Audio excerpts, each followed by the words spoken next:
بسم اللہ والصلاة والسلام علی رسول اللہ صلی اللہ علیہ وسلم۔ باتھ روم بیت الخلاء میں استنجا پیشاب پخانہ جانے کا آداب اور طریقہ۔ تو جب آپ باتھ روم میں جائیں، بیت الخلاء میں جائیں، لیٹرین میں جائیں تو سب سے پہلے بایاں پاؤں اندر رکھنا ہے اور دعا پڑھنی ہے، بسم اللہ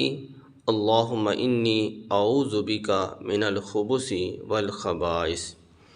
ایک سنت عمل ہے اور سنت میں ہی نجات ہے۔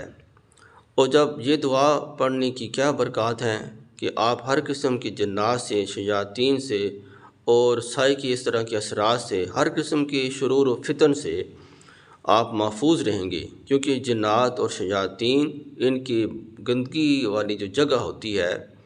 وہاں پر ہی ان کے ڈیرے ہوتے ہیں۔ جب آپ یہ دعا پڑھ لیں گے پھر آپ ان تمام بری چیزوں کے اثرات سے محفوظ رہیں گے، اور اسی طرح آپ یہ دعا پڑھنے کی برکت سے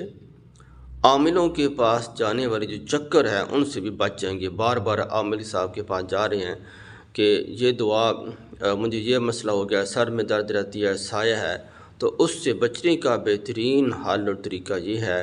کہ جب آپ باتھ روم میں جائیں تو دعا پڑھ لیں، اللہ تعالیٰ آپ کو ہر قسم کے شرور و فتن سے آپ کی حفاظت فرمائیں گے۔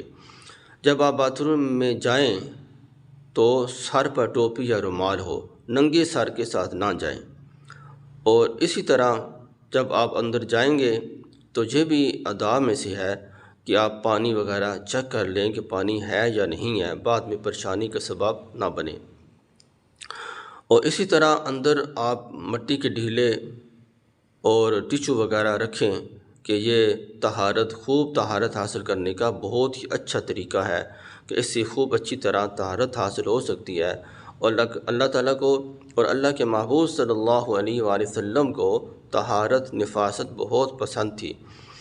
اندر جائیں اور جب آپ اپنا ستر کھولنے لگیں تو بسم اللہ پڑھ کے دل ہی دل میں قریب جا کر، زمین کی قریب ہو کر ستر کھولنا ہے، اور اس کے بعد آپ نے اپنا دایاں ہاتھ سر پہ رکھنا ہے اور بائیں ہاتھ سے اپنے پیٹ کو دبا کر اور بائیں پاؤں پر زور دے کر آپ نے نیچے بیٹھنا ہے، اور پیشاب پخانے کو دیکھنا نہیں ہے۔ اگر آپ کو چھینک آ جائے اندر بیت الخلاء کے اندر تو دل ہی دل میں الحمدللہ کہنا ہے، اور اس کے بعد آپ نے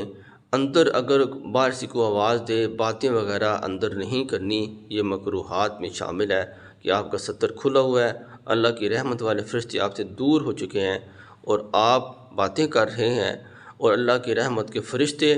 وہ آپ سے شرم اور حیا کی وجہ سے دور ہٹ کے کہ اس آدمی نے اپنا ستر کھول لیا ہے اور وہ آدمی آگے سے باتیں کر رہا ہے، تو یہ مکروہات میں شامل ہے، اللہ تعالیٰ کے فرشتوں کی لعنت کا وہ سبب بن رہا ہے۔ تو اسی طرح اس کے بعد جب آپ پیشاب پخانہ سے فارغ ہو جائیں تو اگر چھوٹا پیشاب کیا تو ایسے کھانسیں، تھوڑا سا جھٹکا دیں تاکہ پیشاب کی نالی میں اگر کوئی قطرہ وغیرہ ہو تو وہ باہر نکل جائے۔ تو اچھی طرح تھوڑی دیر بیٹھیں تاکہ پیشاب کے قطرے بالکل باہر نکل آئیں۔ جب ایسا نہ ہو کہ آپ کھڑے ہوں اور کوئی قطرہ باقی بچ چکا ہو تو وہ آپ کے کپڑوں پر لگے یا آپ کے جسم پر لگ جائے، تو اس طرح آپ کے کپڑے اور جسم ناپاک ہوگا اور آپ عذاب کے بھی مستحق بن سکتے ہیں، جس طرح حدیث میں آیا کہ حضور نبی علیہ السلام نے فرمایا کہ آپ دو قبروں کے پاس سے گزرے، فرمایا کہ اس آدمی کو پیشاب کی قطروں سے نہ بچنے کی وجہ سے اس کو عذاب ہو رہا ہے۔ تو اپنے پیشاب کی قطروں سے بھی بچنا چاہیے کہ آپ کی عذاب کے مستحق نہ بن جائیں۔ تو کپڑے ناپاک ہوں گے تو نماز بھی نہیں ہوگی، اس لیے پیشاب کی قطروں کو خشک کر لیں اور اس کے بعد اٹھیں۔ اور اس کے بعد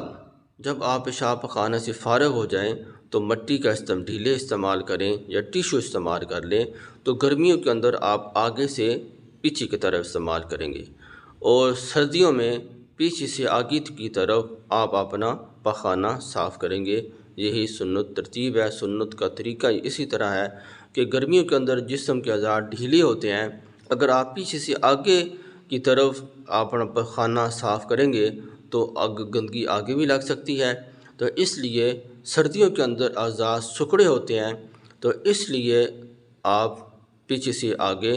اپنا پخانہ صاف کر سکتے ہیں، اور مٹی کی ڈھیلے بیت الخلاء باتھ روم کے اندر چھوڑنے نہیں ہیں بلکہ ان کو باہر پھینکنا ہے۔